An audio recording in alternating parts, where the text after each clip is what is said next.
What's up, my Techie Nation? We're just about 43 days away from Samsung's official Unpacked event for the Galaxy S25 series, and it looks like Samsung is finally bringing a highly anticipated feature that iPhone users have enjoyed for quite some time. One area where iPhones have had the upper hand over Samsung Galaxy devices is their use of magnets, thanks to MagSafe. With MagSafe, iPhone users can enjoy magnetic charging and accessories, something that hasn't been available natively on Galaxy phones.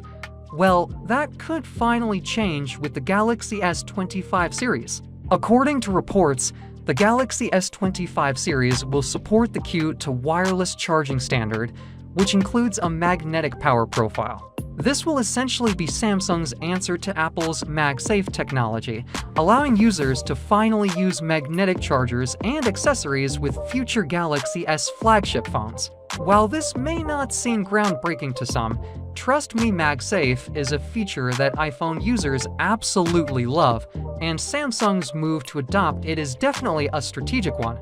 It could even help attract more iPhone users to the Galaxy side. Now, in some potentially surprising news, it looks like the Galaxy S25 series might see a slight price increase compared to the S24 lineup.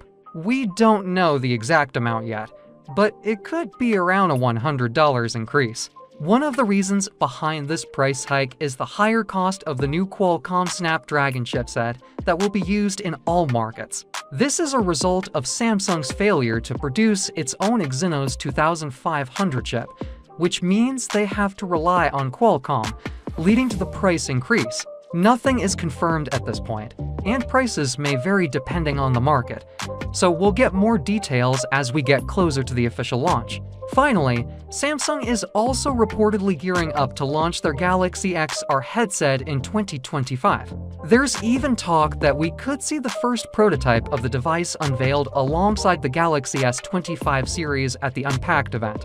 According to South Korean media, Samsung is aiming to produce around 50,000 units of the Galaxy XR headset for its 2025 launch. While that number might not sound massive, it's a conservative approach for Samsung's first-ever XR product. We could see the first prototype demonstration at the Unpacked event, so stay tuned for more updates.